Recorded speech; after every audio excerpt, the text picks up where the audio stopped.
What's going on, guys? Welcome back. Droid Life Show, episode 151 today. It is Friday, September 15th. I'm your host, Callan. With me, Tim. Tim's at. Hey, guys. How's it going? Tim here. So on the show today, we've got two reviews to talk about. Tim just wrapped up his Galaxy Note 8 review, the written version. So we'll talk a lot about that. I reviewed the Essential phone last week, so we'll talk about that too. So a couple of big reviews to talk through, but we now know when the Pixel 2 is coming for sure, and that is October 4th. So we'll just catch you up on the latest stuff going on there. We also had a big Apple event this week, and I know we're an Android side, but we still like reacting to that stuff. If you guys miss the live blogs whenever there's an Apple event, you really are kind of missing out. They're always a lot of fun. So that stuff's going on. And then there's some other things like Android One seems to be creeping up. There's some carrier news, all that sort of stuff. So anyways, yeah, let's start first. So let's get this out of the way with the Pixel 2 stuff. So we had heard a couple of weeks ago this rumor that the Pixel 2 was potentially coming on October 5th. And then just a couple of days ago, we actually, one of our readers sent us a picture in Boston of a giant billboard that said, what the hell did it say? Ask more. Yeah, it said, ask more of your phone with the G logo and then October 4th. And we said, well, wait a minute. Is this like a leftover billboard from last year? Because last year the event was on October 4th also. And we thought 5th. So we were like, so we actually did some subtle investigative journalism, called some stores in the area where this billboard was. And everyone's like, yeah, that billboard is there right now. And Google never did confirm to us if the billboard was new or not. But by that evening, Google announced it with this little video that October 4th was going to be the next day for, or was going to be the official day for their next phone unveiling. Although they didn't say Pixel, of course, because they'll probably talk about a lot of stuff. But the idea here is your phone needs to be upgraded, sort of thing. They had a bunch of like questions and stuff like that.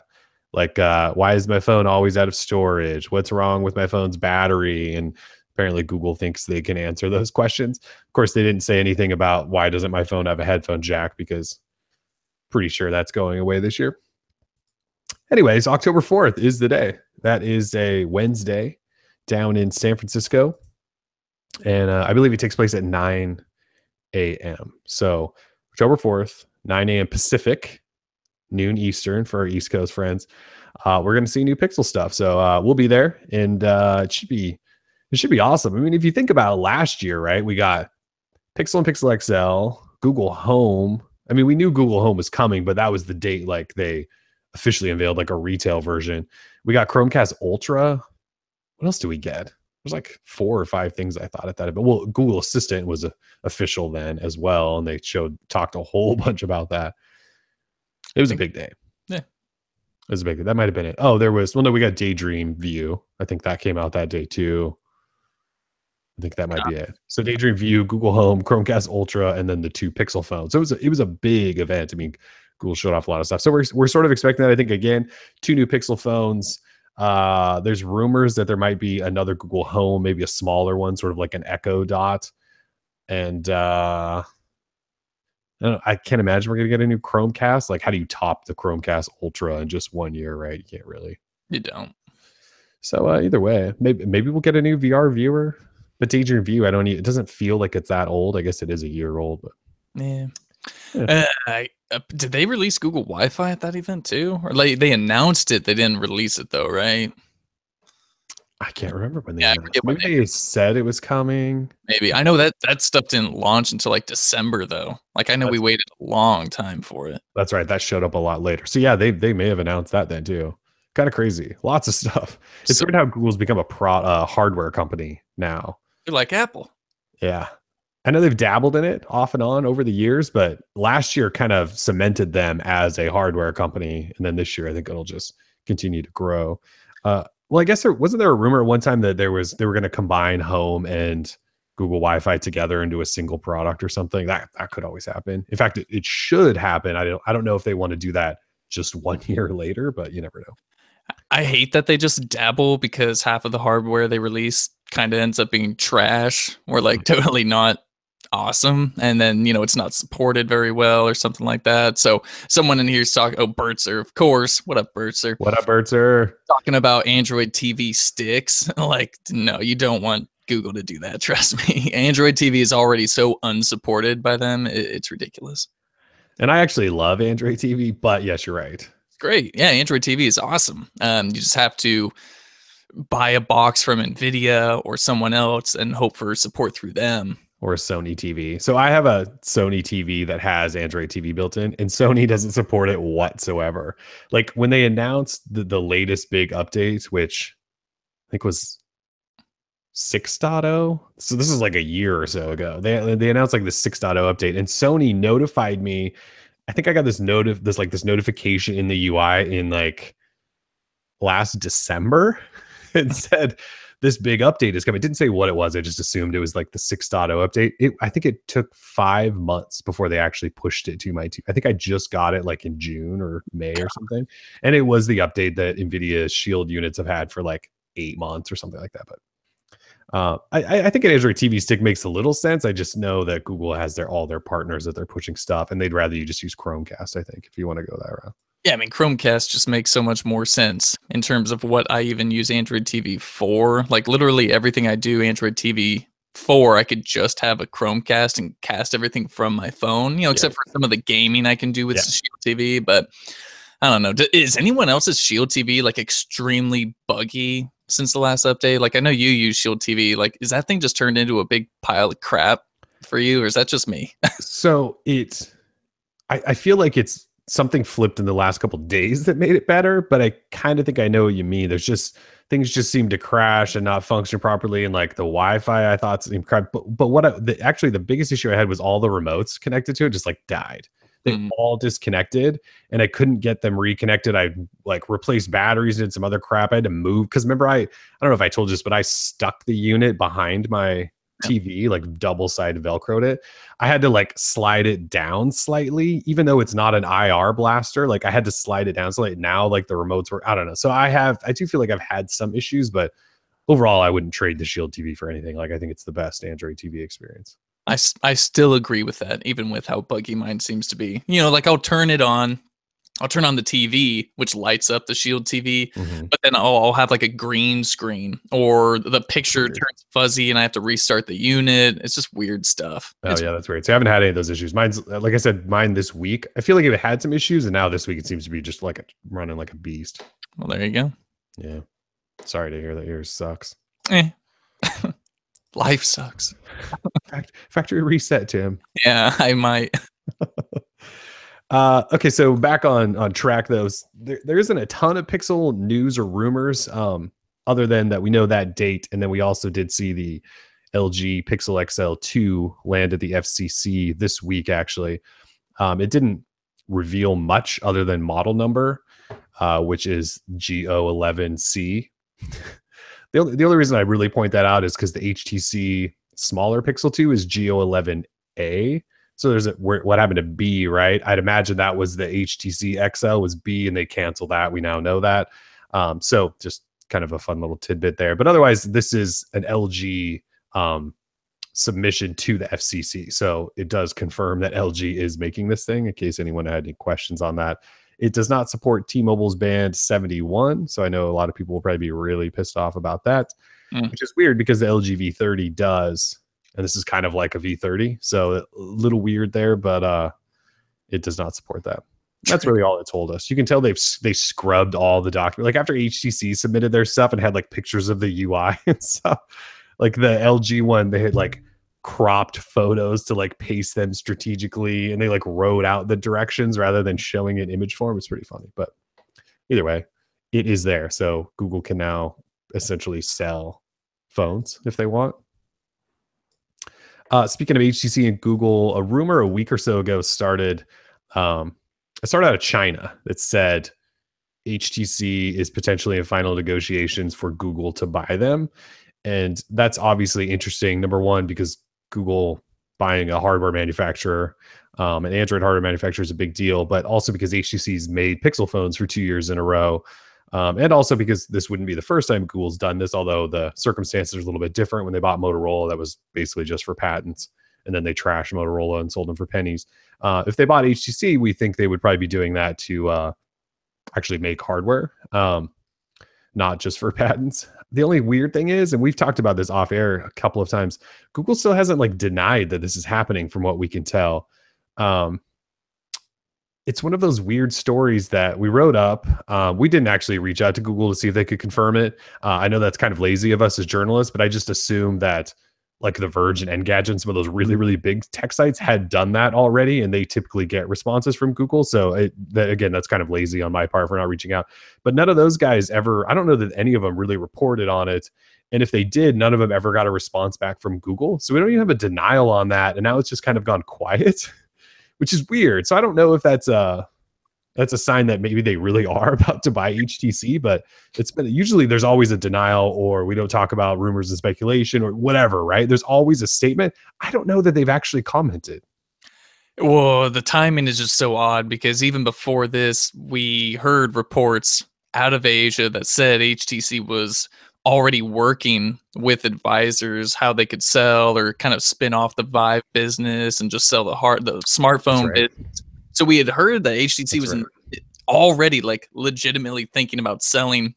We just had no idea to who or how they were going to do it. And then this report comes out saying Google might buy it. And it's just sort of like final stages too, right? Final stages. So it was all, the timing was working out pretty well. But now with it being so quiet, it's got me thinking that this is legit.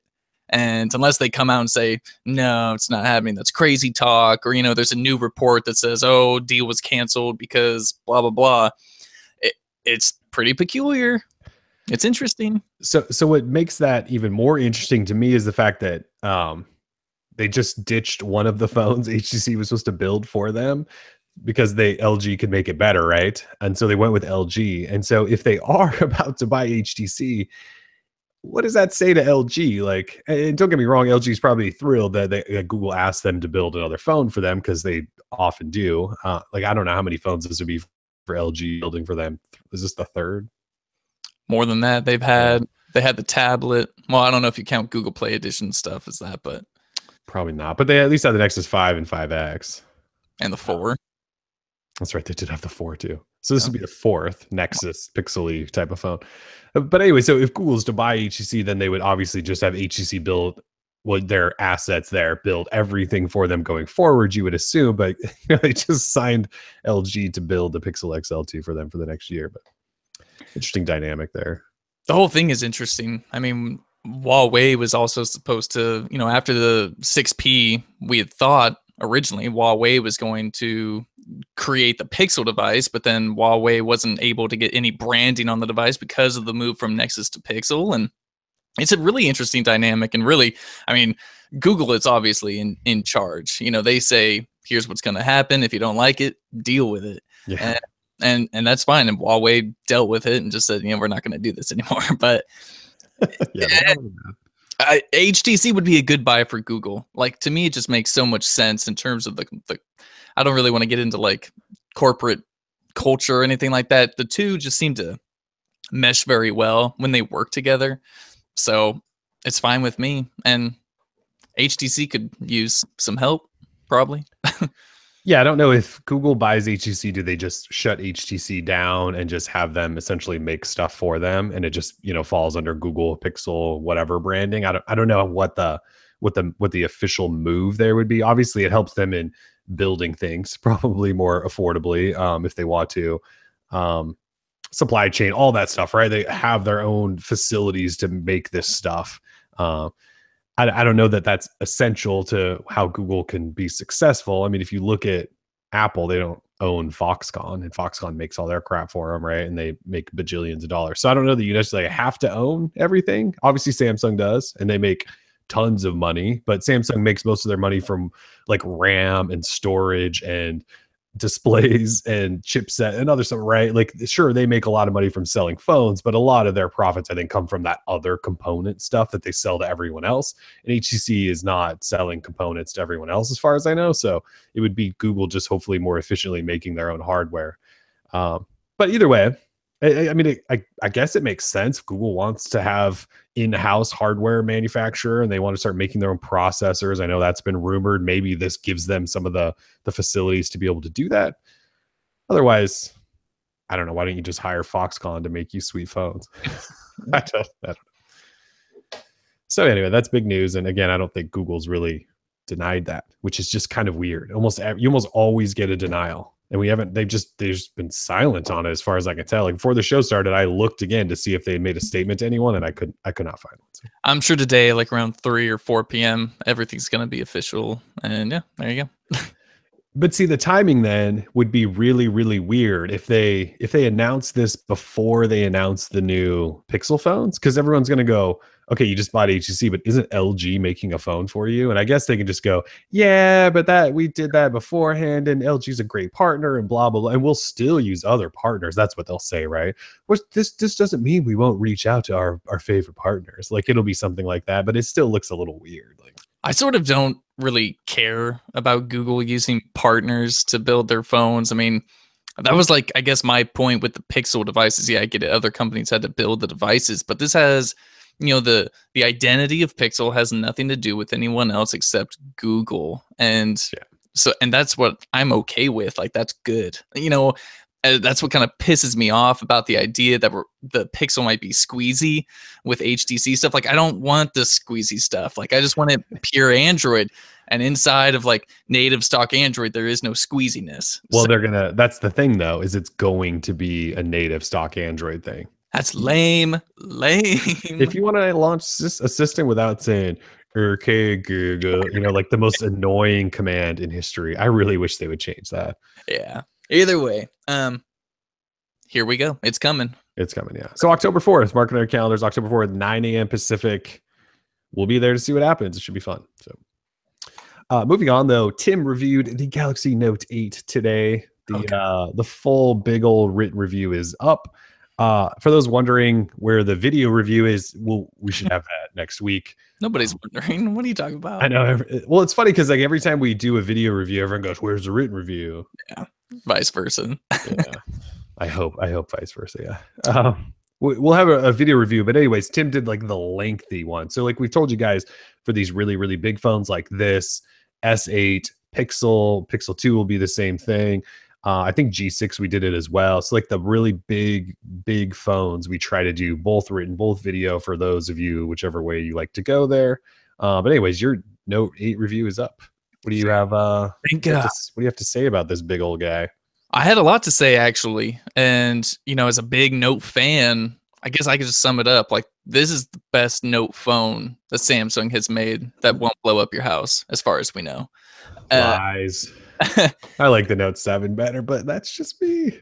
I know the Note 7 was great. Don't get me wrong. It's just, it doesn't count. I'm a hater, you know that. I know. And I know you still have one sitting in your house somewhere. But right here charging. Oh God, it's charging. All right. Well, if your signal goes dead, we'll know why. You have it there? Oh, you're kidding. So the Note 8, it's great. And it's basically helped me completely forget about the mishap that happened last year. And this is the phone that I think a lot of people were really hoping for. I mean, it takes the great design work of the S8 and, the good size of the S8 Plus and throws in an S Pen, dual rear-facing cameras with OIS. It's got that infinity display, 6 gigs of RAM. I mean, this phone is exactly what you would want if you're a Samsung fan, a Note fan, a big phablet fan. I mean, this is the one. I can't imagine you wanting anything else. It's got the IP68. It's got a headphone jack for people who hate Courage.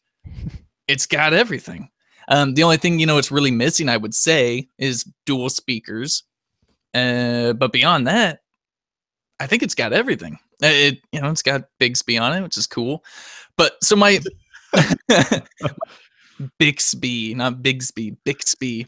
So my main takeaway though is that it's a phone made for Note fans. It's got everything you want, except it costs $930 starting, and that's really expensive. Yeah, it is.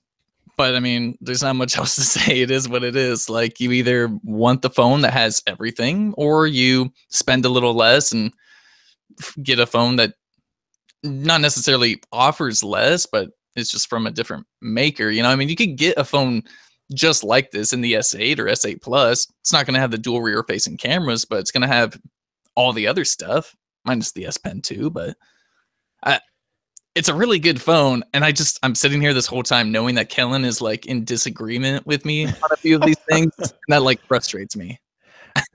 No, I don't think that I'm in disagreement. I don't know what it is about this phone because I actually like the S8 and S8 Plus a lot, and they're really, really similar. It's just something about, I think it's just because of the tall, that it seems like extra tallness. Like I know the S8 Plus is really tall too. Yeah. This 2:1 ratio. I think it's because it's slightly more square and the tallness, it just seems too long. Maybe it's because of that squareness. It's like this optical illusion that like a rectangle is somehow taller than one that has more curved corners up at the top and bottom. I'm not really sure.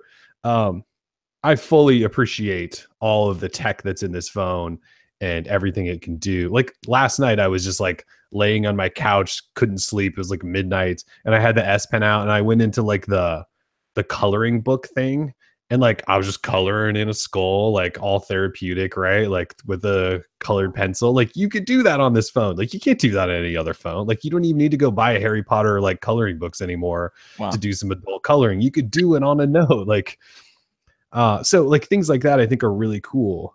And it does have everything. Like you have, like you said, there's a headphone jack. It has a damn pen if you need it. It has fast wired and wireless charging. It's water resistant. There's 2 cameras that both have OIS, which now there's only one other phone that can say it, which is like the iPhone X, right? Or did the iPhone 8 Plus? I can't remember. But there's actually not a lot to dislike about this phone. I think for me, it's just this weird in-hand feeling of it being ridiculously tall that bugs me. But Sure. I mean, a lot of people think I'm stupid for thinking like that. So it's not like I'm saying the phone's crappy because that's just not for me. Yeah. Someone mentioned Scott Washington in our chat says reduced battery size is inexcusable. And I guess like I get what you're saying. The Note 8 does come with a 3,300 milliamp hour battery, and that is rather small for a phone that has a 6.3-inch Infinity Because the display. SA Plus is like 36, right? It's like 3550 or something. I don't know right off, but It's definitely it's bigger. bigger. It's bigger. And I don't really have like an explanation as to why it's smaller. All I know is, given its size, right? It's extremely thin. Not only that, but we have an S Pen jammed in there. Yeah. So that takes up battery space. We got a 3.5 millimeter headphone jack. That takes up space. Incredibly thin chins. That takes up space. You got Bixby button up here. Dual cameras taking up Dual space. cameras taking up space. You got all this stuff jammed in there. And Frank, you just can't fit that much battery in there. I'm sorry. And everyone's like, well, just make the phone a little bigger. It's like, get out of here. It's Like, already too damn big. I know. You can't make it any bigger than this and still have it fit comfortably in hand. So, well, and you didn't have issues with battery life, right? No, I haven't really had issues. I'm getting a full day. It's totally fine. I play my games, my Star Wars games and all this stuff and watch YouTube video. I consume so much content on this stuff. And I was getting a full day, no problem, still having juice left over. It's got the fast charging, wireless and wired. I mean, I feel like it charges ridiculously fast too. Like, so like I said, I was just charging because my charging schedule is like really off. Like I basically take the phone off at this point at like noon or 1, and then it goes all night until the next day, and then I plug it back in. So that's why I was charging right now. But I swear I plugged it in like 30 minutes ago at 20% and it's done. So yeah, I mean, it seems fast. Just wait for 2020 to come around when Android O finally hits this device, and your battery life should be even better. So I think it's a really good phone. The only problem in the actual like not so good section of my review is that damn fingerprint reader. It's bad. It's so bad. I didn't even use it. Like, I mean, I use it, of course, but like I don't use it. I have it, set up to use it, but I didn't actually use it. I just use the facial recognition or the smart lock. I tried to use everything else I could besides reaching for that and getting my fingerprints all over the dual camera. Here's a scary theory. Apple just wiped out, we'll talk about this later, but Apple just wiped out Fingerprint Reader on the iPhone X, and they say the future is stupid facial recognition. What if Samsung is making us forget about fingerprint readers already with these S8 and Note 8 phones, because next year they're also ditching the fingerprint reader? I could totally see that. Oh God, that's terrible. It makes complete sense. Such a terrible thought, though. Anyways. Not everyone can do that, though. I mean, so Apple and Samsung would be a year ahead of everybody, essentially. A year, maybe even 2, because LG could be pretty close. But, well, let's say HTC doesn't get bought by Google. Not like HTC can just start ditching the fingerprint reader overnight. They don't have that type of tech. They'd have to be paying way too much in licensing. So yeah. But I'm with you. This phone, it's a ridiculously good phone, but it's like I feel like it's for note people. If you're a note person, like you're going to love every single thing about this phone. If you're like me and you're not really the biggest note guy, I don't know this is going to change your mind. I also don't know that Samsung cares, right? They have the S8 and S8 Plus. They're like, look, we got 3 phones that are awesome. Pick one. Like, we don't care which one you buy, just buy one. No, they definitely don't care. I mean, but we do know that so far, at least in Korea, the pre-order numbers are insane. They beat their own records. So to do that, we're talking. Yeah, the Note 7 was killing it last year. Yeah, I mean, well, that's not like a bomb joke. I'm just saying, like they were records then, and bad pun. yeah. But yeah, so I don't think it killed anyone. I don't think that was reported, but anyway, yeah. I don't think so. Let's hope not. But yeah, so I think that it was a really good phone. We don't like to do like number systems or anything like that, so I don't have like it's an 8 out of 10 or blah blah blah for you. I just have like a 3,000 word review that you can go read and check it out if you want. It's up on the site. You can't miss it. And Kellen's awesome video review will probably be up next week if he can even like handle it enough to get it. If I don't drop it because it's so big and awkward. Yeah. I hate it so much. I don't actually. I don't have a problem with the Note 8. Like I said, it's just not the phone for me. That doesn't mean like I don't understand or I don't appreciate the fact that it is a hell of a phone that a lot of people really like. Yeah. Ezekiel in the chat, he says it's the era of the fingerprint reader over. I've got to say no. Better not be. I mean, better not be. We're only just now getting to the point where Synaptics and Samsung were working for these optical fingerprint readers that are kind of embedded in the glass. And that was supposed to be what we thought was going to be on the S8. And then a report came out saying, oh, they ran out of time to implement it and fine tune it and all that. I mean, really, my hope is that they just neglected this fingerprint reader so much because they're just waiting for next year and maybe they'll have that tech ready. I mean, that would be it. They could one up Apple so bigly if they could just say, yeah, we've got facial recognition and we've got a fingerprint reader embedded in the glass. I mean, and because that's what you want to offer people as many options as they can have. So that would. Well, it certainly seems like they're setting it up for that with like the virtual home button. That's like it's like a there's like a vibrating engine basically under there. Like it seems like they're setting it up for that. And remember, Qualcomm also has under glass fingerprint readers ready. Like they said, like early 2018, I think that should be. So there's all these companies working on it. That's also why I don't think the end of the fingerprint reader is here. I think Samsung tried and couldn't. And I think Apple also tried and couldn't. I think they both tried and the tech isn't quite there.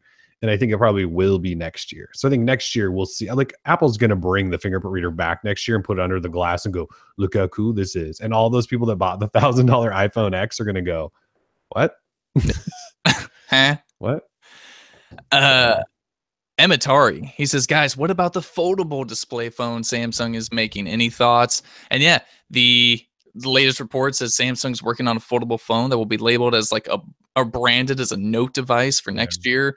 But there's all these hurdles they have to get over and blah, blah, blah. I can't even like imagine manufacturing like a foldable display. And this dates back like years to CES when they showcased that Youm technology that I thought they turned into edge panels and edge displays and all that. But apparently, no, we're talking foldable.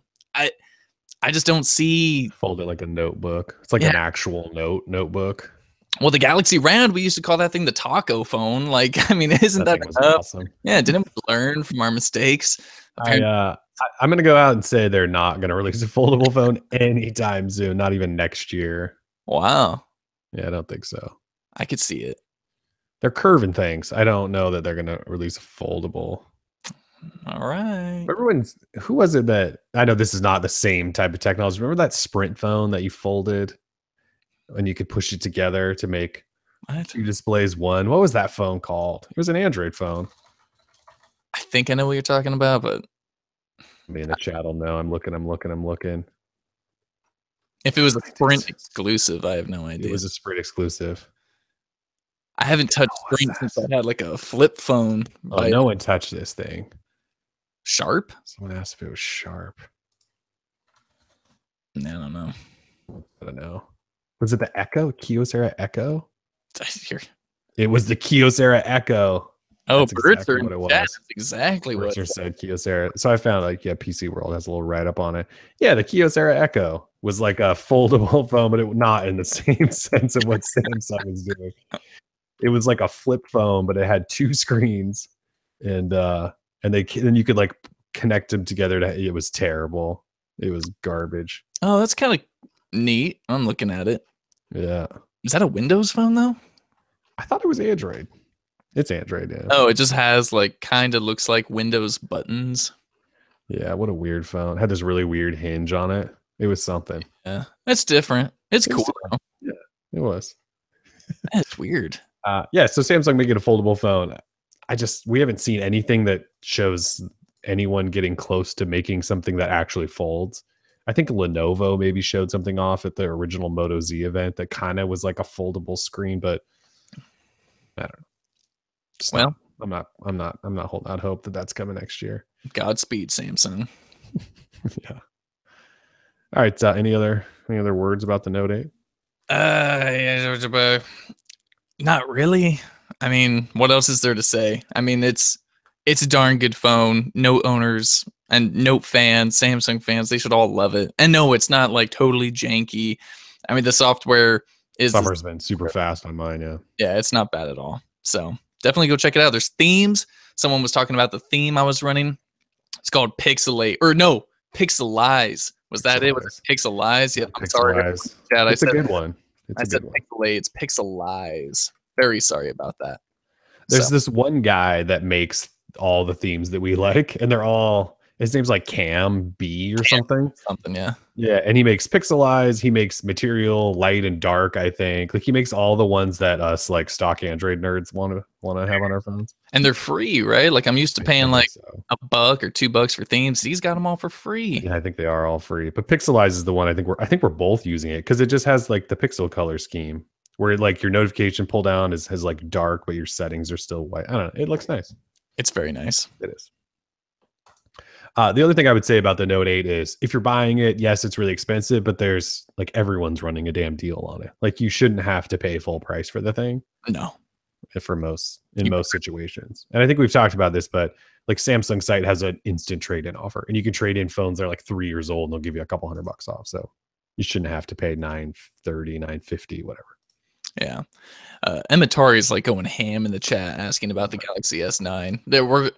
I'm not going to talk about the S9 or what we think it'll come with or anything. We're saving all of that for like next month when all the rumors start to kick off. When do you think the first rumor is going to come out that says S9 pushed up coming at CES? Like that always happens.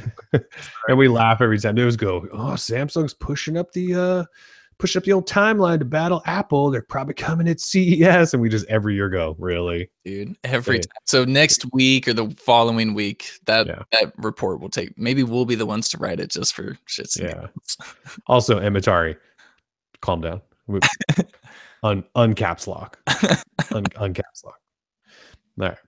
All right. Essential phone review. Oh, yeah. Essential phone. Look at this thing. Best looking smartphone on the planet. It's not fair. Killing gets to review all the good stuff. No one wants this thing except me and you, I think. Yeah.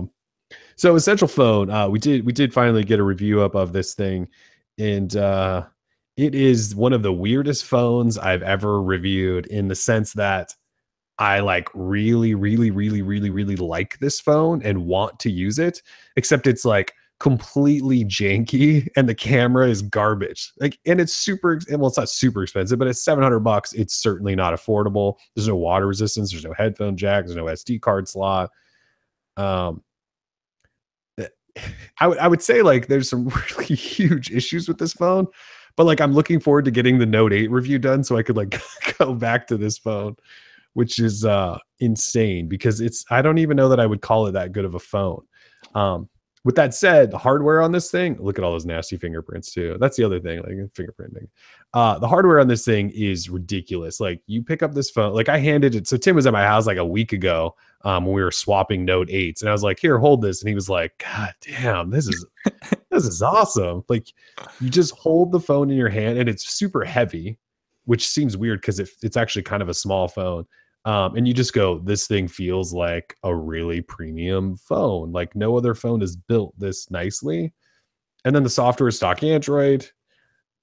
And then it got the September security patch this week before Google's phones did, which was nice. But yeah, it has some serious issues. It had some really bad software, jittery, buggy, mistouch issues. The camera, I think everyone has written and talked about a million times, just isn't really that good. It improves if you install Google's camera app, because the Essential Camera app is like the worst app. If you watch my review, when I get to the camera part, I fire up the camera it took one take. I fire up the camera, took one picture, and then it froze. So you could see me like hammering on it, and I'm hammering on it because I'm trying to get it taken their picture, and it won't. And then it eventually just crashed. And like I got that on camera in one take. Like that's how bad the camera app is. But they've since pushed the camera app to Google Play Store so they can update it more regularly, which is a smart thing to do because it's the only app they built. The rest of it's just lean stock Android. They ran an AMA yesterday and talked about a lot of stuff and said that they found out one major freeze up bug that was locking up the phone entirely. So they're going to fix that.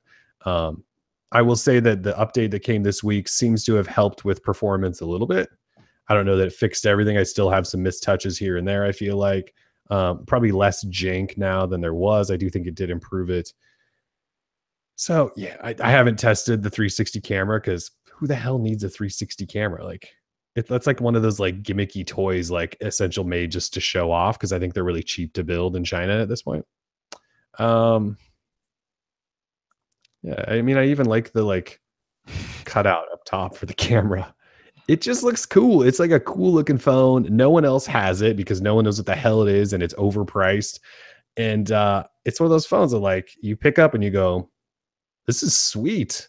Yeah. Fortunately, it's not like I will recommend anyone go buy this thing because we don't know if the software is ever going to get better. The camera's just not that good. Even like if you use Google's camera and take pictures, they're just not the best pictures, right? There's no stabilization in low light. They're kind of crappy. And if you're using Google's camera, it's not like it's using the monochrome and color one to take better pictures. It's just using one. And so like there's no way in hell I would recommend this phone to anyone, but I'll probably use it for a while after I review the Note 8, which seems really weird.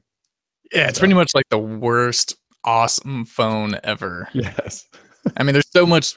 Or the best worst phone ever. Right. Like it's an awesome phone, but there's so much about it that is either missing or is like brokenly janky, which is such a bummer. I mean, how do you screw it up, right? Like they nailed the hardware. Let's face it. I thought the hardware was amazing and it just looks insane.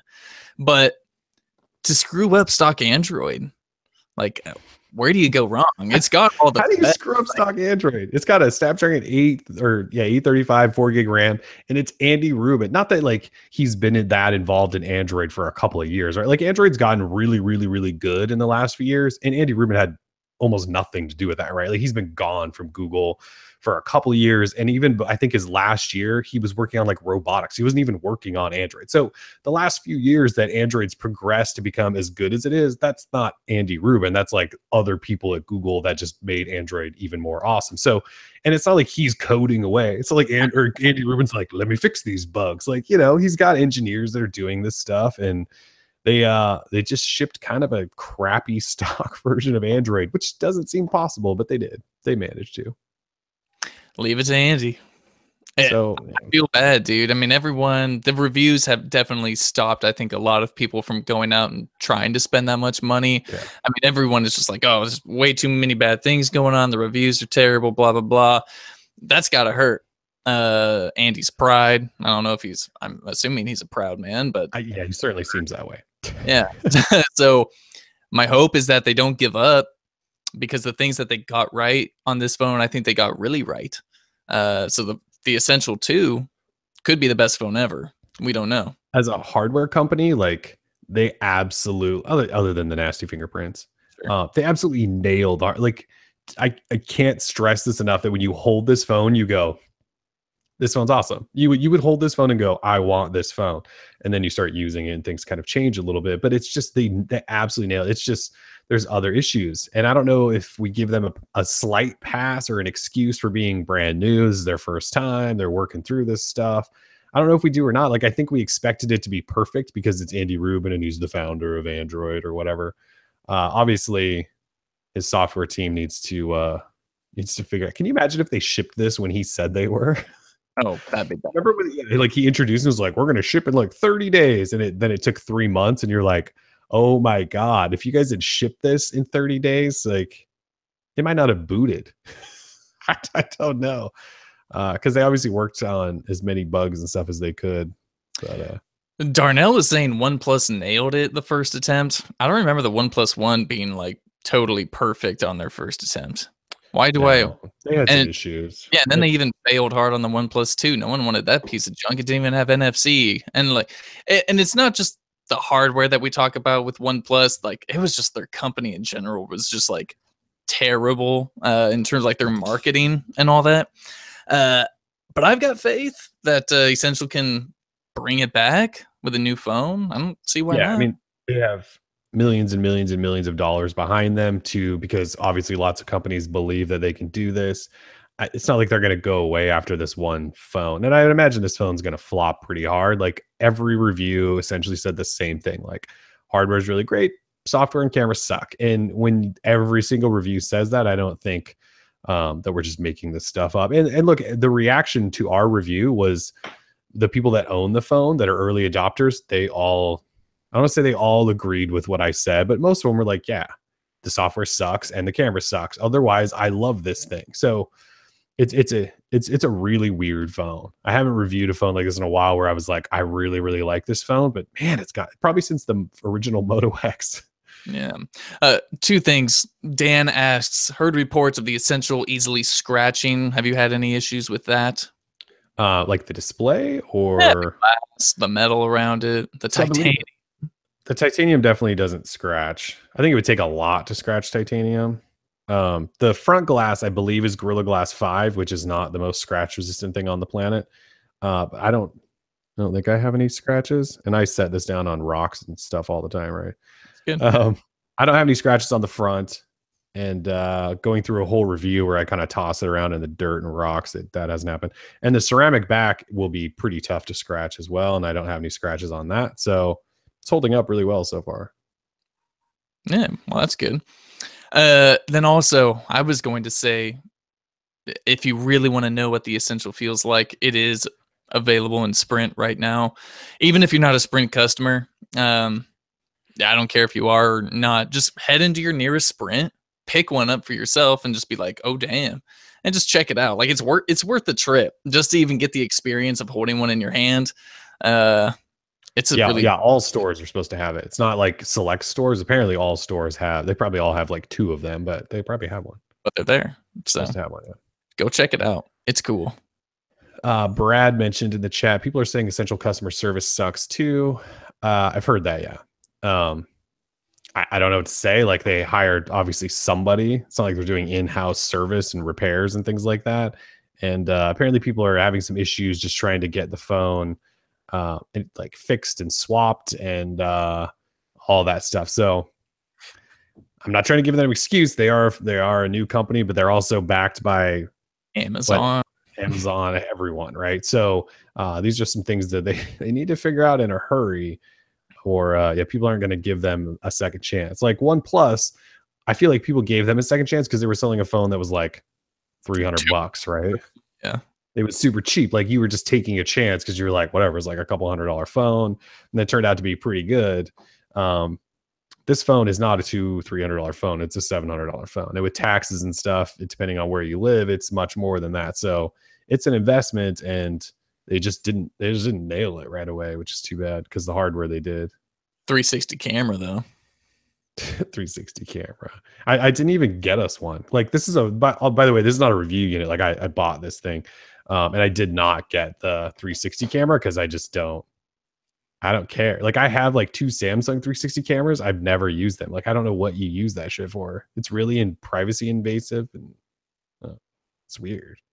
Since when are you so concerned about privacy? I don't know. I mean, I didn't show my face on this website for like 5 years. So it's true. I don't know. It's not like it's that big a deal, but I mean, like for other people around you, right? Like if you're shooting in 360, like it gets everyone. So I can appreciate that. Yeah. So anyway, don't go buy the essential phone unless you just really want nice hardware and you just hope that they'll get better. But I can't necessarily recommend this, even though I happen to weirdly like it. Yeah, don't let Kellen fool you, anybody. I mean, he's talking about getting done with the Note 8 review so quickly so he can go back to the essential phone. Like he's trying to hoard the essential phones for himself. And like he's here, I don't recommend it to anybody, but I want to use it. Like he's like saying some weird stuff today. I know I can't. I honestly can't even explain it. The phone just feels good enough in hand, and then it's stock Android. Like we don't have that many stock Android phones. You have Pixel phones, which are great. I love the Pixel phones. They're feeling dated now that they're a year old and they look like used HTC phones. Motorola makes mostly stock, but Motorola's hardware is so ugly these days that I just can't get behind it. That when somebody released a stock Android phone with like this really cool display and this kind of hardware, like that's when like the Android fanboy in me comes out, even if the phone's software is pretty much garbage. Kit. And Ezekiel says it's that one-handed use case. That's also it too. Like it has a 5.7-inch display and it feels small. Like here it is next to regular small Pixel. Like it's like the same size. And it has like a 0.7-inch. Here it is next to the Note. This is just ridiculous. Look at this. Oh, ridiculous. Yeah. That's ridiculous. Yeah. So. All right, fine. I know. Like, so Tim's trying to get a hold of one, but the phone is kind of hard to get a hold of. Every avenue I have available to me, I've been hitting it. Still no luck. This phone is like hard to get a hold of, apparently. I would say that the white version would probably be the version to get because like you can see all the fingerprints. Yeah. The white version will probably hide that a little bit more. But that ceramic on the back looks so hot. Yeah. Oh, that might be a scratch up there. Oh, a little scratchy on the back. Yeah, just a little guy. I'm not going to plug a skin company because we don't do that, but I did order some for this because I was like, I don't really like the fingerprints. I want some matte white on here. So that's dope. But you can't get them from any of the skin companies, who again, I'm not going to name, but one of them doesn't sell it. The other one, it's like pre-order. Well, they don't even have the phone yet too, so they can't test it. Yeah, they probably don't. So, all right, should we move on to Apple? Yeah. Big Apple stuff. Oh, yeah, I forgot. Big Apple stuff. So Apple had an event. They announced quite a bit of stuff. They announced a new Apple TV 4K. They announced a new Watch Series 3, Apple Watch Series 3 with LTE. They announced the iPhone 8, iPhone 8 Plus, and the iPhone 10. Did I call it the iPhone X earlier? Yeah. I totally did it. iPhone 10, I'm sorry. It's not the iPhone X. It's iPhone 10. Quick takeaways, I would say, and I wrote this up actually, but the Apple 4K TV stuff, there was two things that they announced with that I think Google needs to jump on. One is and it mostly has to do with the content. So they announced that iTunes will start selling 4K movies and things like that. And what they said is they're going to match the price of 4K and HD. So like right now, if you go on Google Play Movies, an HD movie is $20 and a 4K movie is like $30, like a $10 gap in there. So Apple's saying, no, we're going to make them the same price. So it would be nice if maybe Google followed along there. And then the other thing is if you own a bunch of HD movies and 4K movies come along, Apple's just going to automatically upgrade you to 4K. Like that's awesome. Because I've been complaining about this recently. Like I have all these movies on Google Play and now they're finally rolling UHD 4K versions out. I'm not going to spend another $30 on a movie I already own. Like I wish Google at least would give us like an upgrade option. Like I may pay the extra $10 to upgrade, but I'm not going to like pay another 30 to get the damn thing. Yeah. As someone who owns like a 4K TV, and so I guess I'm just not huge on the whole, I need more pixels in my life. Like I definitely don't watch SD. Like I won't rent SD because there's like huge difference between SD and the HD, but the HD is fine for me. I'm not tripping. Like if Google isn't like auto upgrading me to 4K or anything like that, maybe I'm just not like a weirdo. I don't know. I want all them pixels. I know. I want all them pixels. I'm just not only that 4K HDR. They're going like all the way upgrades. That's cool. Well, I'd have to buy a new TV then. I think all I have is like 4K. I don't even know if my 4K TV does like HDR or anything special like that. So mine only does because like I bought a new TV fairly recently. So I made sure that I had it, but otherwise my old one certainly didn't. Yeah. I mean, we got people like Scott saying the value is insane. Like, I don't know. Like, I get it. It's awesome, but whatever. I just want them to give it to me for free. The other thing they're doing though with Apple TV 4K is they're doing like a new UI. I think this is probably coming to regular Apple TVs too, that like throws live sports like in its own section at you, and also live news. So you can kind of just go in and like consume NBA, NFL, soccer, whatever, right? Like it's all like in the special spot. You'll get notifications about your teams playing, like all this stuff. It's this more immersive sort of sports experience, which as a huge sports fan, I can certainly appreciate. Whereas Android TV doesn't do any of that at this point. So I'm not going to go buy an Apple TV 4K, but I'm just saying like Google should, here's some shit you should copy. Additionally, so Apple Watch Series 3, I don't care. But Apple Watch Series 3 does have LTE. And what's really funny is Apple was on, they sat on stage going, we kept the same form factor and we managed to shrink things. And it has all these Wi-Fi chips and an LTE chip. And they were like talked up how awesome it was that they kept the same size. And most of us went, yeah, the battery life on that thing is going to be terrible. And they just said, yeah, but it still has all day battery life. And as it turns out, it doesn't really. Like if you turn all GPS, LTE, all that stuff off, yeah, it's basically a normal Wi-Fi Apple Watch and it'll last all day. If you talk on the thing, it lasts an hour. LTE, 1 single hour is what it's rated at. And if you leave GPS and LTE on, I think, what was the battery life? Like 4 hours? Like if you had all 4 of those on at the same time, you get 4 hours of battery life. That's fine for a half marathon, I guess. Yeah, but the thing is, Apple Watch people wear their watches all day.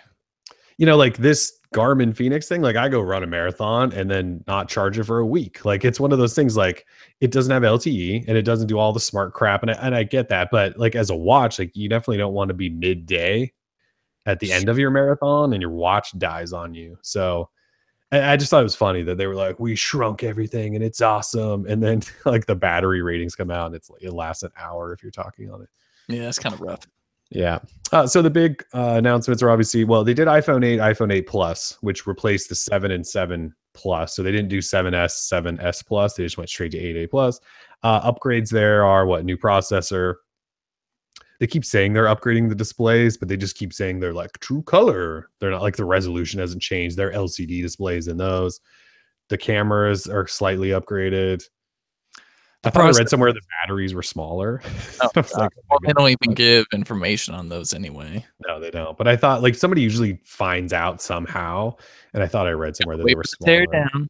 Yeah. They have fingerprint readers. They're pretty much the same. Like I thought I even read somewhere that my accessory manufacturers don't have to adjust anything. Like iPhone 7 cases will work on the iPhone 8, which almost never happens, right? So that's something.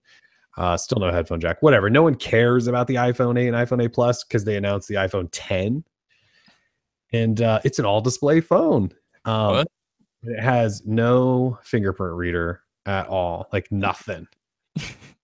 Just facial recognition, which I think is so stupid. Yeah.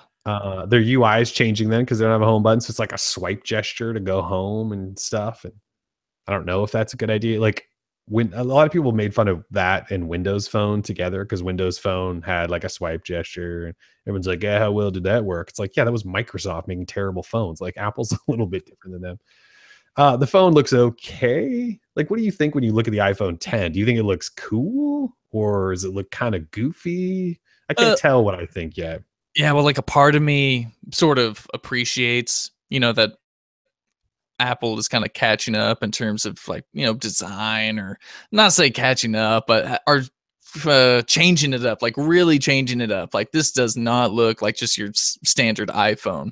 And that gets me interested as an Android user who likes different types of designs and all that. That's really cool. However, the way they implemented the all display design, I'm not a huge fan of. It kind of reminds me of a V30 in terms of kind of like the bezels. Or a G stick, and all that like silver border around. Yeah, a little bit of that. However, the flat tire, like the reversed flat tire for the top, like I don't know how anyone could deal with that. Like, look at the UI where, you know, you swipe down on one side, you can get to your home control. You swipe down on the other side, you get your notifications. There's like some real Some cattywampus weird stuff stuff. going Yeah. on. And that's not very Apple to me. Like, that's not very intuitive. So much for being simple, right? Exactly. So Swipe gestures everywhere. And not that I'm opposed to gestures for things, but when you start adding like a gesture for this corner and one for here and a gesture swipe and hold, like that's not simple. it's weird, and just the way certain apps look inside of it with that flat tire on Look how they the top wrap. notch. Yeah, there's just some weird stuff Right. going on. So like with the Essential phone, which has a much better widow's peak, Yeah. it doesn't, most apps do, like if there's an app that has like a colored notification bar that wants to wrap up there, that'll happen. But when you're in an app with like a video or something, that thing's not like cutting into the video. Like it just stops and you just get black bars. And Apple like showed like video and games and stuff, like half of it like behind the like widow's peak area, which is not, that's not good. When you're watching something, you want to see the whole thing. You don't want some of the content to be hidden behind. So I do appreciate what Apple's trying to do. I just don't know if this is the best iteration that we're going to see. I mean, moving forward, it'll probably only get better and better, I would hope. But Yeah. I mean, you know, feel free to throw in a little top notch, kind of like what Samsung does. I mean, Samsung, and I'll use the S8 as an example because I feel like their top kind of forehead and their chin are a little bit smaller on the S8 than they are on the Note 8 Plus. But, you know, you can have like these infinity displays where the whole front is basically you're looking at a display, but, you know, you can still have a top for the speaker, for the front facing camera, for the iris scanners. I mean, this phone's got everything that does. And honestly, like, I think the S8, I would say, looks a little bit better just because it's a bit more rounded than the Note 8. But I don't know. There's like trade-offs, and I don't know, you have to compromise, and I'm just not huge on it.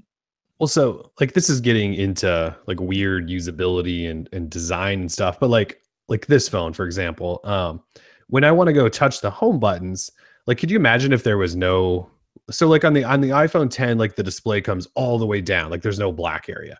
So like when you're holding a phone, touching all the way to the bottom is really hard because you like you nestle a phone in your hand, right? So like the iPhone 10, you're gonna have to hold like way up, way like this, because you have to swipe like so. Otherwise, like your thumb's like reaching way down. So I actually think phones need some bottom bezel, like the top. I don't necessarily need that, although you do kind of get weird cutouts. Like it does look kind of weird. I'm just used to it. But the bottom, you can't have your gesture, I don't feel, start at the very bottom. It's one of those things. So HTC phones, they've been burying their fingerprint reader like as close to the bottom as they can. And it's driven me nuts for the last like 3 years because it's so low that you have to hold your phone in like a weird position. So I feel like the iPhone 10, you're going to be holding it like really weird rather than burying it in your palm. So just a thing that I have for the way phones are designed towards the bottom. So, and like you said, they flipped it, right? They put the screen all the way to the bottom, and then up top is where they housed a bunch of crap. And I think it looks weird up there, but I don't know that a UI that goes all the way to the very bottom is exactly where we should be going. Yeah, it's different. Like I said, I mean, I'm happy. I saw someone, I think it was Darnell in the chat. I mean, he was saying like, "Oh, there's like so much hype for this phone." It's like, yeah, these poor iPhone owners have been stuck with the same design for 10 years, Yeah, and really they're have finally been. getting something that's like radically different. I am Yeah, so happy for those people. that is And true. I didn't think about that. yeah, exactly. And these people, they will be hounding for this phone. They will be paying way more than retail on eBay or wherever. They should It like invest in some of these, resell the hell out of them, make Oh, like absolutely. 3 grand a phone. Oh, absolutely. Um, I had an ex-girlfriend. She was a genius at Apple, and she would have these people come in. They'd buy all of their phones and then just send them over to China and resell them for like 200% over. Yeah. And they make bank on it. Like that is their full-time job, is being an iPhone Those reseller. people, I don't know if they let them do that anymore. They used to wait outside of the store, right, at night, because there was like a certain time they could come in and buy. Yeah, It's crazy. ridiculous. So I saw a report today saying that phone's going to be hard to get into all the way until next year. Uh, so Yeah, because I it know doesn't come out right till November. November, I think, is like the pre-order even. So I'm so happy for iPhone people. Good luck getting one if you're going to try to get one. $1,000 for 64 gig, right? Yeah, $1,000. It's expensive, but it's something different for them. And Apple people don't care how much something costs. Like No, they really, don't.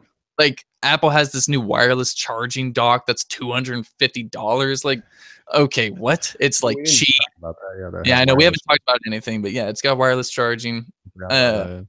I I'm so happy for you, Apple people. I really am. But That's a good point, though. Like they have had the same design of a phone for 10 years or yes, 9 or 10 years. And that's a long time to have the same. Sure, they've changed it slightly, but it's really been screen button, right?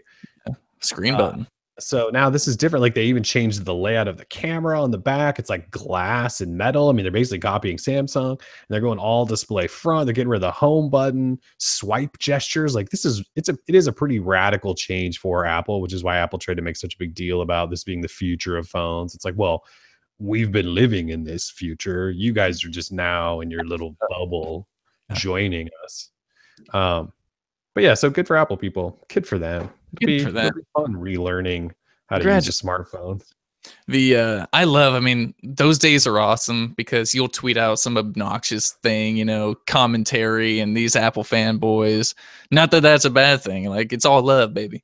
But they'll come at you like, oh, Android's such trash, blah blah blah. And it's like, for the most part, some of their arguments are correct. Like iOS apps, yeah, they perform better than Android apps. Like Android can be janky as hell, and iPhone just performs better. It is what it is. But at least we've got choice, in terms of hardware and stuff. If we want to live outside of that bubble, we totally can. We can use different services or whatever. It's just a way better ecosystem to be in, my opinion.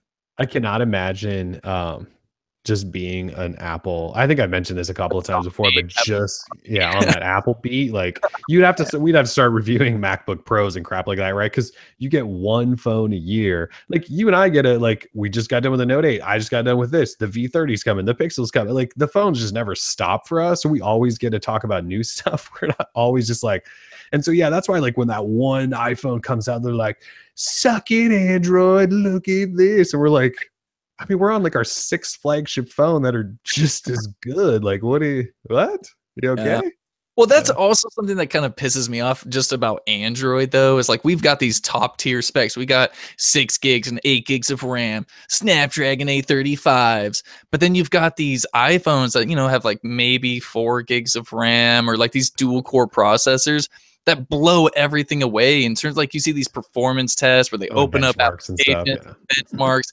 And that kind of pisses me off because like, what the hell, dude? Like, why am I paying top dollar Qualcomm. for these specs and I'm getting screwed? So yeah, there you go. Blame Qualcomm. Yeah, I blame Qualcomm always. Yeah. But the point being that is one downside to being like an Android guy is like I know like my performance and some of my applications are taking a hit. And there are things that iPhone does better than Android, but there are plenty of things that Android does better than Apple and iPhone. So it's fine. It's a give and take relationship. It really is. And we just like talking about it because it's fun. Yeah. So again, if there's an Apple event on the horizon and you just want to have some fun talking about Apple, you should join one of our live chats. They're always a good time. And it's like a crowdsourced thing. It's not just Tim and I talking trash. Like we let everyone in on the action. It's a good time. Great time.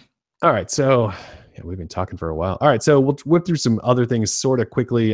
This week, wait, do we have anything else Apple related? Well, it has wireless charging. It has Bluetooth 5.0.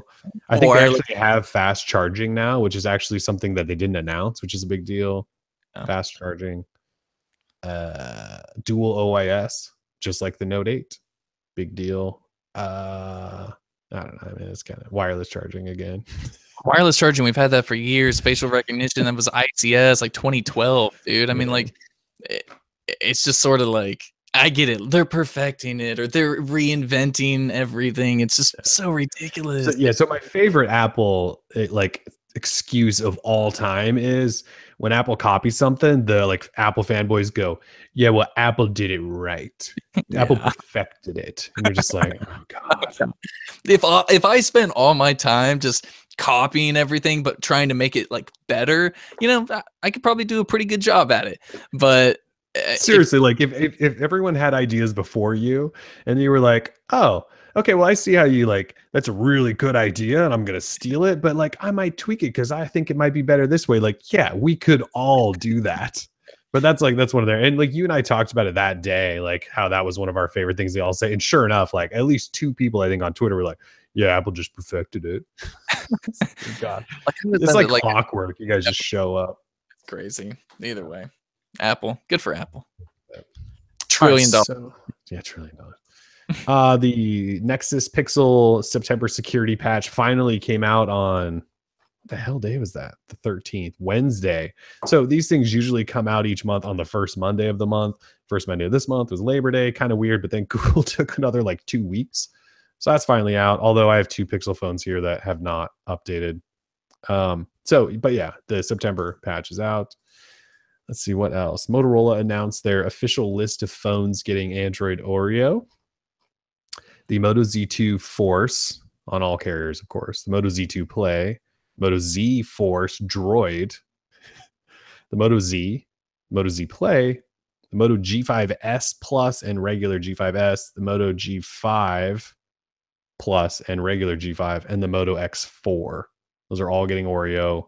I should do pending partner support. So that could mean like T-Mobile goes, we don't care about this phone. Like 6 people bought it. Never know. One thing that's not on there is any of the Moto G phones. So the Moto G4 phone. So the Moto G4 was announced in June of last year. So just barely a year old and no Oreo. Thank you, Lenovo. And I think that's about it. We also don't have any time frames for when this stuff's going to happen. Probably going to be a while. But Motorola at least giving us a list. I like when we have lists because then we can go back to them when they stop updating these things and go, look, you lied. Yep. That's not my just favorite. Motorola, but everyone, right? Yeah. Yeah. Give us lists. HTC gave us a list, and you better believe I'll be checking that twice, even though it's a list of like 3 phones. So who cares? It really is. Yeah. All right. Google Assistant headphones. Google Assistant powered headphones. I don't know if we talked about this or not. This news first came out a couple of weeks ago. But 9 to 5 Google dug inside of like the Google app and found references to these Bisto headphones or Bisto line of whatever. And they were like, oh, we're going to have Google Assistant headphones. Well, this week, some dude on Reddit like posted pictures of a box of them. So the Bose Quiet Comfort 35 2s are noise canceling over ear headphones.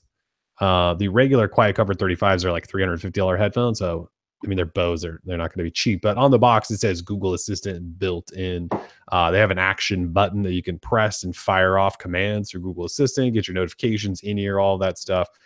These aren't for sale yet. They haven't announced these. These are all just kind of like weird leaky things happening on the internet, but that's probably coming at the Pixel event. They're probably going to say like, look, we're putting Assistant in everything, including headphones, and Bose is the first up.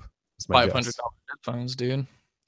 Yeah, I actually wonder how expensive they're going to be, because if the regular Quiet Comfort 35s are $350, how much does Assistant built-in cost? Like, are we talking?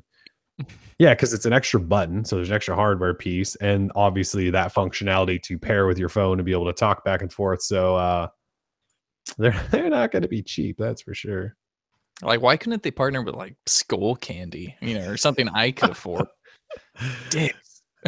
Maybe Skull Candy's next, Tim. That'd be helpful. That'd be nice. So anyway, those are some that we expect. I don't know if there'll be more companies or they're just going to start with Bose, and that's cool though, I guess. I mean, do you want headphones that have Google Assistant built in? I don't know that I do, but I mean, I don't know why I would use it, but I think that could be awesome. I'm just imagining, especially noise canceling, like people in the airport walking around going, "Hey, Google!" like yelling, because it's noise canceling. They're talking, Google. Oh, that would be pretty terrible, I guess. Like I could see if you had like earbuds in and the little mics down here and you're talking to Google, that makes sense. But noise canceling, like, hey, there's a bunch of shouting. What's the weather like? Just it's gonna be awesome. That is kind of weird, I guess. I mean, maybe they'll have some type of new functionality or something. I just don't know. I don't know either. Specifically for headphone users. Maybe when you hit the button, it like turns off the noise cancellation for a minute so that you can hear the real world and not just scream. I have no idea. Yeah. That'd be interesting. So Scott in the chat says, you never see that because people don't like to talk to Google in public. I will actually, I'm with him on that. How often have you ever seen, like, you'll see people like be like, Siri, talk to me, and like, how many people ever go, hey Google, tell me the weather, whatever. Like, I think they just need to change the damn the Oh, like, thanks Google. yes. They need to change the keyword or let you customize it, something. My brother will talk to Google for everything. My Like mom does too, actually. but I won't do it. I kind of refuse to do it at times, especially in public. I don't know why that is. I guess I'm a little self-conscious about it, but some people don't seem to be self-conscious about it at all, and they are like proud to talk to Google. It's Good. I hope people are. It's a powerful tool that, yeah, I'm kind of with you. It's just, I don't really like to hit this. So if I do it, I just never say the keyword. I just open the app and tap on the microphone and just go, Google, tell me the weather. Right. Like I say, like, so that no one knows I'm talking to my phone. right. Because I should get over that Birds are in the chat. Am I the only one who thanks Google Home? No, not at all. Like I thank every Google time. Home every time. It's just like a habit. I don't know why. My mother raised me right. I wonder if Google would allow like the microphone to kind of like, after it tells you something, the microphone to stay active just a little bit, so that all of us that do say thank you, like, it would go, you're welcome. Like, it would be nice if Google said, you're welcome. They could do like a little an ad based on that or something Like like a that. whole opinion piece on that. Google, let Google Home say thank you. Yeah. Or you're welcome. Or you're welcome. I mean, yeah. Yeah. Let Google say you're welcome. All right. So anyway, assistive headphones could be kind of cool, and I would imagine they'll announce that at the big event or something like that. And every attendee will probably get a pair, and that also pisses me off. Spend $450 on some Bose headphones, but I'll take some, Google. I will review them. Yeah. All right. So Android One, trying to blaze through this stuff. Android One, not that we talk much about Android One, but you guys know when they first announced it was for the next billion people to get on Android, and they pushed Android One phones into countries like India, where they made really cheaply, I shouldn't say cheap, but inexpensive phones from manufacturers you probably never heard of. And then they sold them really inexpensively, but they updated them regularly. Like, the updates came from Google. They were stock Android, all of this stuff. And then I feel like Android kind of died off for a little bit, but it now feels like we're getting ready to get a big push back to Android One. And there's been some rumors that we might see our first US Android One phones. And I'm starting to actually believe that now, because we got, this one won't, but the Xiaomi, they announced their first Android One phone. It's called the Mi A1, and it's like a just over $200 phone. So a lot of these are like $100, $150. This one's just over 200, and it's like specced out. It's got like a full HD display, dual cameras. It's the first Xiaomi phone to run stock Android. Like, this is a phone like people might actually want to buy outside of India or China. But anyway, they're a big name, right? And so they're making one. And then we just got a rumor, two rumors in the last week, that the Moto X4, which was announced a couple weeks ago, that it may, EvLeaks, I think, posted a picture of a Moto X4 with Android One branding on the bottom. And then that HTC leaker, his name Lab Twofer. I think that's his name. Lab Twofer. I don't know how the hell you say that. Anyway, he said HTC's making an Android One phone also, and EvLeaks was like, yeah, I agree with that. So Xiaomi, Moto, and HTC all making Android One phones. It just seems bigger than before. Where before it was all these companies, like I said, you may have never heard of them. They were smaller manufacturers, or at least they just don't sell stuff in the US. But these guys jumping on board seems a little bit bigger. And there's also been this rumor that the Moto X4 would come here as a Project Fi phone. So you have to wonder if maybe Android One will come here, be slightly inexpensive stock Android phones. And that's what's such a big deal, is their stock Android, the updates come from Google. Right. Oh, that'd be great. I mean, people seem to love these inexpensive kind of, not burner phones, but almost burner smartphones. I mean, Android One are like burner level phones. In the US, if they were selling them here for like $100, we're talking burner phone. Yeah. Well, people who need burner phones need to play Angry Birds too. So I'm all for smartphones being burner phones, but being good, right? So I'm all for it. And Moto makes like the best inexpensive phones ever. So yeah, they kind of do. Why not? And the Moto X4, kind of premium design and build. The internal specs aren't super high end. But if this was an Android One phone, that means they would be ditching Motorola's any of their extra software more than likely and just being stock Android. So you might have a Moto X4 stock Android that actually gets updates, since Motorola is pretty terrible at updating their phones. And then you can maybe use it on Project Fi. Like, that would be kind of cool. That's not bad. Project Fi is good service. Yeah, there's just no phones for it other than Pixel. So yeah. All right, other news quickly. So since we haven't done a show in a couple of weeks, AT&T announced for their unlimited choice plan, which is their cheaper, really bad unlimited plan if you care about download speeds at all. They announced free HBO for it, which is cool. And then T-Mobile also announced free Netflix for their T-Mobile One customers who have 2 lines. Like, it's kind of complicated, but T-Mobile people with more than 1 line get free Netflix on T-Mobile One. And so Verizon was asked about that this week, which is always fun to point out because Verizon's reactions are always, they're not tone deaf, but kind of, right? Like Verizon CEO said, we don't need to give away freebies.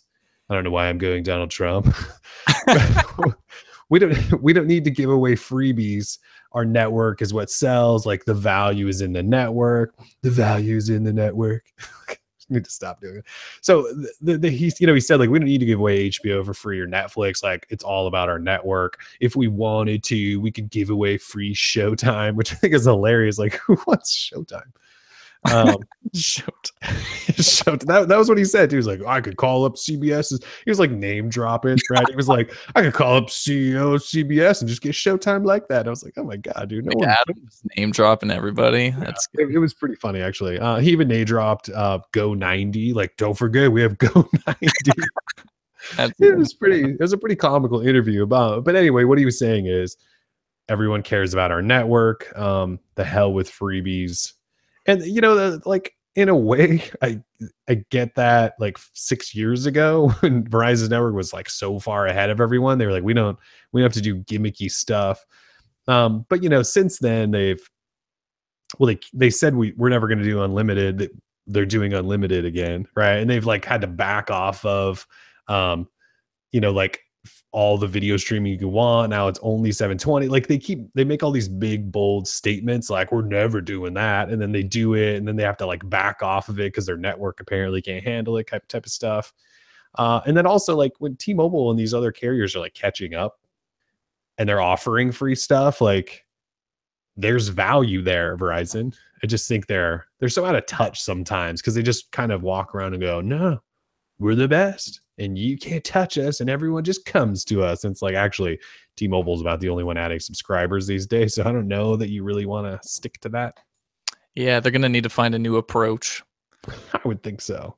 Yeah, because the numbers, they aren't in Verizon's favor anymore at all. No, so not. This is also Lowell McAdam, who's the CEO of Verizon, like the whole company, not Verizon Wireless. So maybe he's just out of touch. You think? I don't know.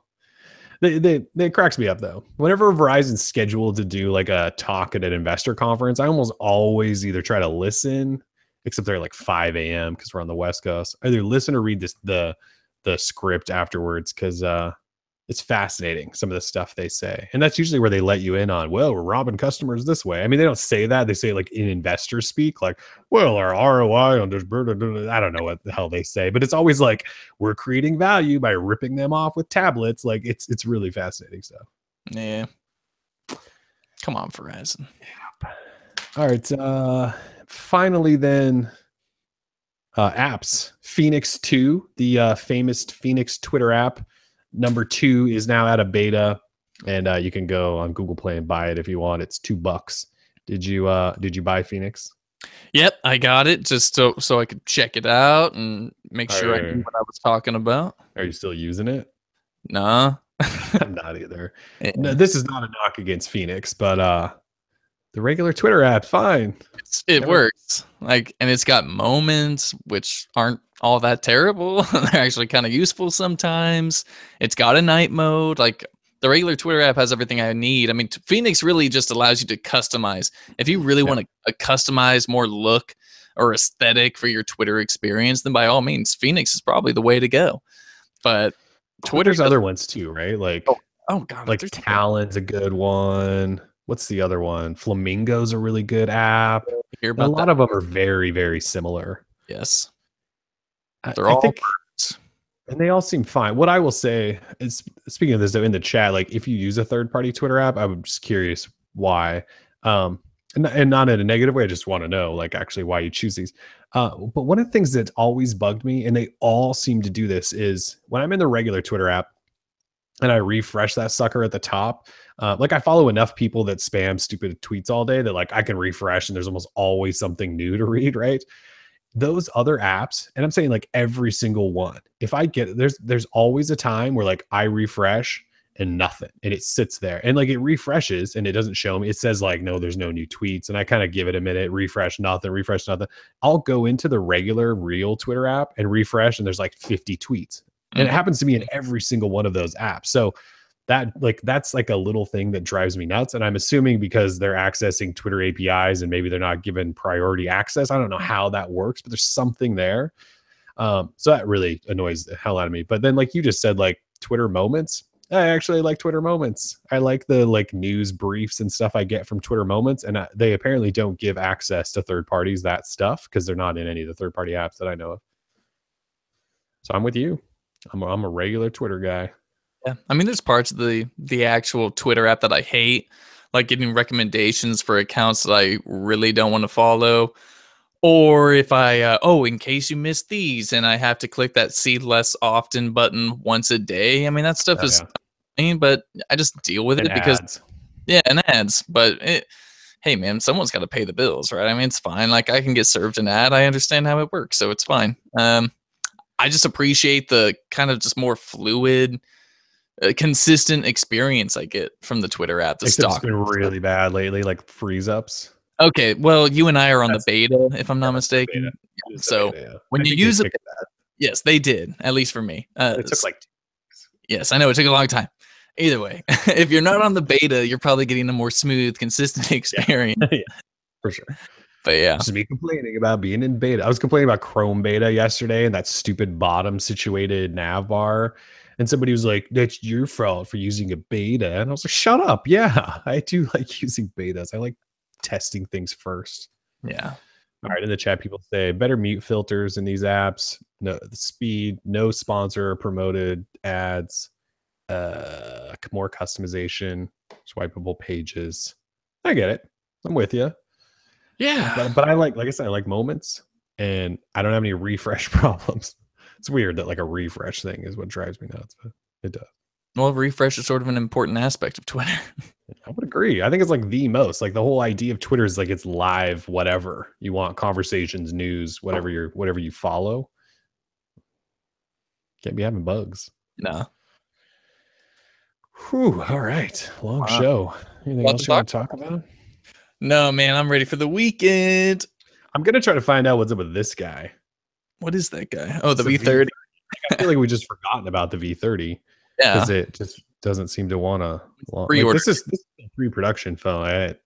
We don't even have a regular unit yet because we have no idea when it's. I haven't heard from LG in like 2 weeks. Like they announced it and then just silence. So we'll find out about that because that would be nice to review that thing. Yep. Again, read Tim's Note 8 review that is out. I'm gonna try to get a Note 8 review ready for next week. I saw someone earlier say like you should let Tim do that. Like in other words, like because they think I'm just gonna trash on it and not be fair to it. That's not. I thought they were possibly confused and didn't know that I did the Note 8 review. Like I wrote it, maybe. I don't know. But no, I'm not going to do the video and the written. You can go screw yourself. I'm done with it. Yeah. So that'll be out next week. But yeah, read the full written one first. Because not that these written ones only come out every so often now, but we kind of do save the dual review thing for the big guy. So this is a big guy. Yeah, that's a big boy. 6.3 inch infinity display. Ay caramba. Yeah. I think that's pretty much it then. I don't have anything else to add. Be safe out there. Summer's over. There's terrible kids running around from school destroying neighborhoods, so watch out for them. God, I hate kids. Is it really like, is summer officially over? Is it fall now? When does fall start? Q3. I don't know. Hey Google, when's the first day of fall? Damn it. Screw that up. Equinox is on Friday, September 22nd. All right. Still summer, baby. Still summer. 1 week left. Enjoy the last week of summer. Yeah. Anything else? That'll do it. Have a great weekend, everyone. Thanks for tuning in. Have a great weekend. Droid Life Show episode 151. Peace. Peace.